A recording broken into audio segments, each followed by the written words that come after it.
Well, today is September 16th, 2025, and I just got back from the comic book store picking this up. Deadpool versus Batman. This is the first of supposedly multiple upcoming Marvel DC crossovers. Very excited for that because it's been a very long time since we've had these Marvel DC crossovers. It's been close to 20 years now. So Deadpool Batman would not have been my first choice, but I was like, you know what? Excited to pick it up anyways. I got the variant cover with Crypto and Jeff, which I'm glad I did, because this book sucks. Okay, I don't want to be that harsh. I had to get it in there for the early catch your attention vision, but like, it's not great. It's really not. This is an anthology book, so it's not just Deadpool Batman. There's multiple stories in this book. But the main one is called Dead of Night, and it's written by Zeb Wells, with art by Greg Capullo. So, you have at least one half of a competent comic book team. I don't like to rag on people I don't know personally, but I do not like Zeb Wells' writing in basically anything. I've never read anything from Zeb Wells that have been like, excellent, perfect, gotta read more of that. I've always read it and been like, I need to read less of this now. And this, unfortunately, is a continuation of that belief. The story for this book, for at least the first part of Deadpool Batman, is fairly simple. It is a standard, typical Batman story. It opens up with him in his father's study, very year one Frank Millerian. There's a lot of Frank Miller style stuff in this, but like that is how it starts, with him in the study, in the gown and everything, and then like the bat coming through the window in year one. It's Deadpool, and it's peak Deadpool 2016. Annoying, stupid humor, which works because that's Deadpool. If you don't have that, you don't have Deadpool right. But this is insufferable. It never ends. Like, he's cracking jokes and like they're not landing great, and Batman doesn't feel right. And I think it's because it's a Marvel writer writing for Batman, because I've never seen anything Zeb has written for Batman. I don't know if he's ever written for Batman. Like, this might be the first time Zeb has written for Batman. I don't know. But it feels like someone who doesn't write Batman being forced to write Batman, and it doesn't land. Now, look, I'm not a professional writer. I'm not going to claim to be, but I will be able to claim to understand a character very well after reading them for close to 20 years of my life. But the story is really simple. The story is really even like a non-entity, because you're here just for the interactions of having a Marvel character interact with a DC character for the first time in God knows how many years. The story is that Joker broke out of prison a couple months ago. He's got this scheme that he's working on to try and destroy Gotham with this neurotoxin. They don't know where it is. The bat signal lights up, and it's funny because Deadpool was hired to kill Batman, and he breaks into Bruce Wayne's manor because he's like, hey, he's a billionaire. I bet he will want me to hire me to kill somebody. It feels forced. It feels like it was made just so that way they could rip on year one. Like, I feel like that's why this story exists, not because of some great creative story of like a concept and an idea that had to be put onto paper, written, and shared between two companies.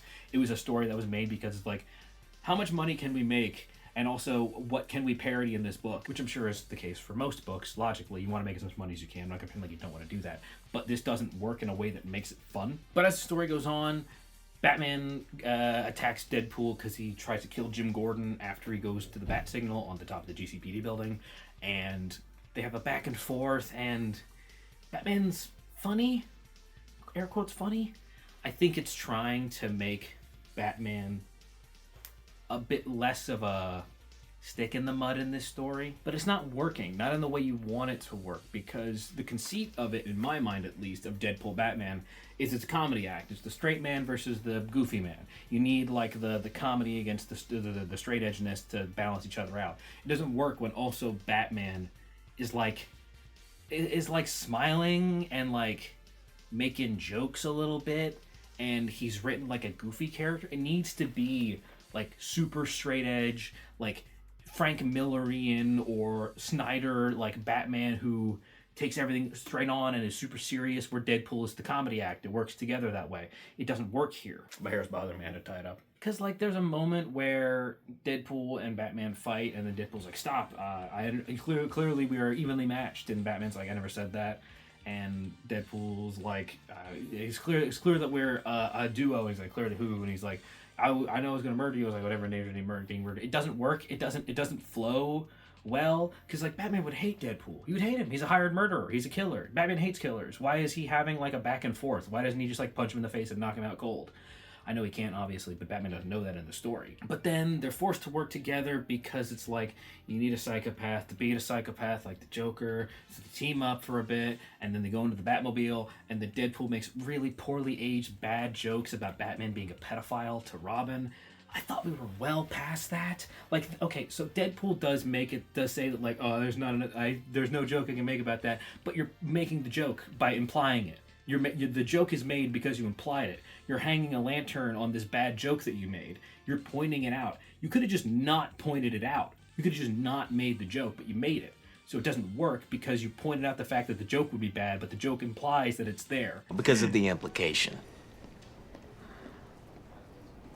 So you just pointed out while also pretending you didn't. But then, like, he betrays him because he throws like a smoke bomb, and then it turns into sleep, and then he wakes up, and then, oh no, Deadpool was working with Joker the whole time. Who could have seen that coming? Gosh, I could never have predicted it. And I will say, the art is good because it's Capullo. So we get like Capullo, like Snyder style, like death of the family Joker, which is cool.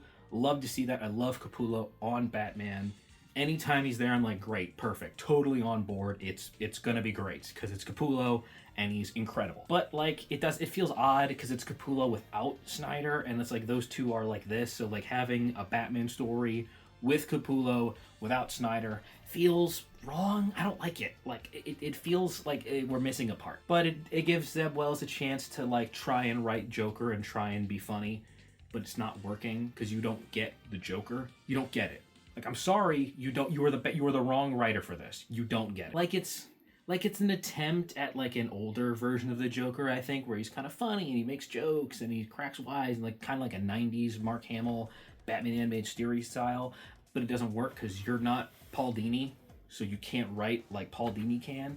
So the jokes don't land in my mind. They might for you, but for me, they do not land at all. Like they make a Nightwing butt joke, and it's like, come on, guys, that was like 5 years ago. That was funny. It's not that anymore. It's not funny where nobody finds it funny. But I will say I do like the bit where Batman plays the both of them. He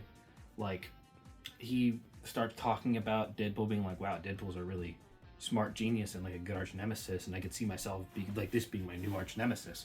And Joker hates it and he can't stand it. He's like, well, I gotta kill Deadpool now because he's gonna replace me. Like, that's funny, that's good, I like that. That is smart Batman writing. That's well done here. But it's just everything else surrounding it sucks. But then Joker hits Deadpool with the Joker toxin, and he starts laughing and smiling, but it doesn't affect him because he has the healing factor. But for some reason he still has the big smile, like the big Joker smile.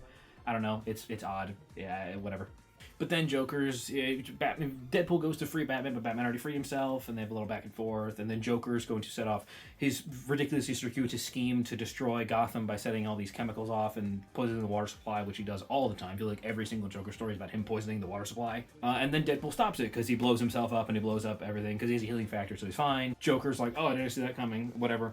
And then Batman just shoves him in the trunk of the Batmobile and presumably just sends him off to GGPD. And then we have a little back and forth where Batman's like, you're not that bad, Deadpool. And Deadpool's like, you're not that bad, Batman. Ha ha, back and forth. And then there's a little tease at the end of it where Deadpool's peeking over the bottom panel and be like, I'm going to stick around. There's going to be another book written by Grant Morrison. You want to check that one out?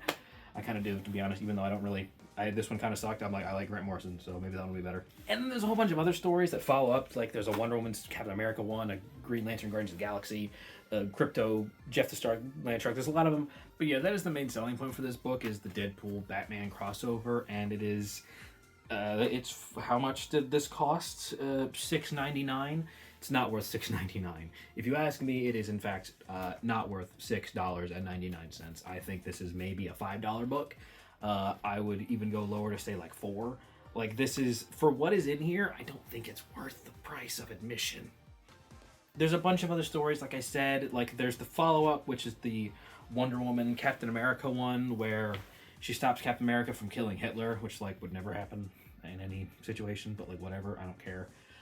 Then like that one at least has nice art because it has Adam Hughes art, which is like really nice. And then there is the Jeff the Land Shark versus Jeff the Land Shark and Crypto book, which is actually pretty fun because it's just Guri Hiru doing like the stuff that they're known for, which is just doing like really cool, like kind of friendly looking comic book art of like cute characters, which is like that's fine, that's good, it's fun. There's like no dialogue because it's just them like playing tennis or like beach volleyball, which like that's fun. They're just playing fetch back and forth. The story is called Fetch or at least Catch, something like that.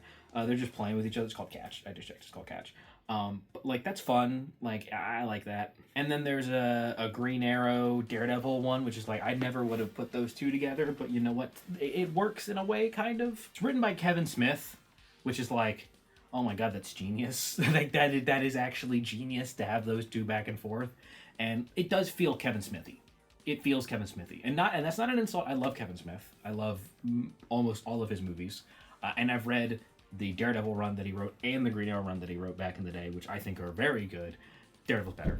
Daredevil's better. But like it's good. It's fun. I like it. He gets the voice for Green Arrow down well. He knows how to write Matt. Like it works well. I wish that was the main book because I would have liked to have read more of that. But like it's fun. Like there's my favorite of this actually is this one, which is the it's written by Al Ewing. It's the Green Lantern Guardians of the Galaxy crossover.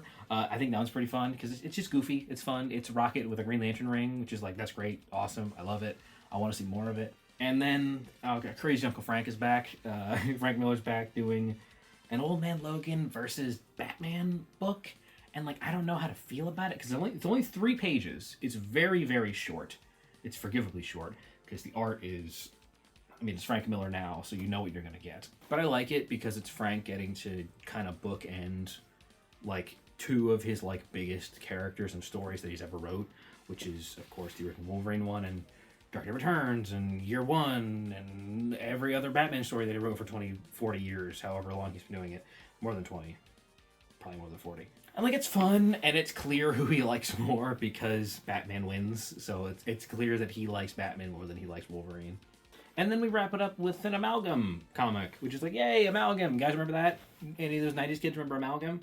Remember that weird character, Access, that they both had access to, where like you could put Access in a Marvel book or a DC book, and both companies had exact rights to him, and like they could put him wherever, and then nobody ever did because Access sucked. Yeah, they do another one of these. They do Logo, which is Lobo and Wolverine, so it's Lobo, Logan, everything.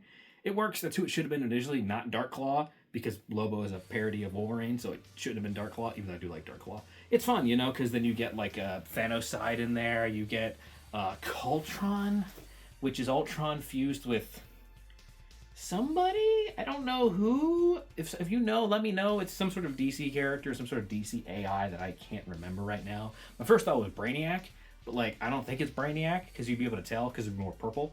But it's fun. And I hope we get to see more of that. So yeah, like as a book, it's not great. Like it's not a great book. Like it really isn't. It's like kind of like a wet fart. I don't like to like crap on other people's works, but it's like this is the best we got. Like it's been decades since the last Marvel DC crossover. There has to be like so many people working at both Marvel and DC who are begging to be able to do crossovers and like tell stories in those universes with those crossover characters, and this is the best we get. Like we get some like short one-off, like maybe 2 to 3 page like issues of just randos interacting and not like anything interesting. Like there's no Spider-Man in this. There's no Superman. What? Spider-Man Superman was the first one. We don't get that in this. We don't get like a follow-up to that in this. Like I know they did, but like we don't get one like 50 plus years removed. Like we don't get that. Like that is insanity. I don't know what to tell you. Like this feels like a missed shot. Like it feels like they just grazed the target area. Like this is not like for like you're supposed to be like a big first outing because we're supposed to get more of this. This is not we're not just getting Deadpool Batman. We're supposed to be getting more and more of them over the next couple months and years or something. We're supposed to be getting more and more crossovers because it'd be like a big deal. But like this is the best we get. Like we get this. Like this is how you start it off. This Marvel. This is how you premiere it. This is how Marvel premieres their Marvel DC crossover event. They headline it with Zeb Wells, who is their most hated writer at the company right now. Like, you tell me you couldn't get Hickman to do a Fantastic Four meets, like, the Challengers of the Unknown in here? You couldn't get him to do that? You couldn't get like an X-Men and Doom Patrol thing. You couldn't do anything. You did this as your starting point. Like, I understand Batman's your bestseller. Obviously, do Batman. But Deadpool?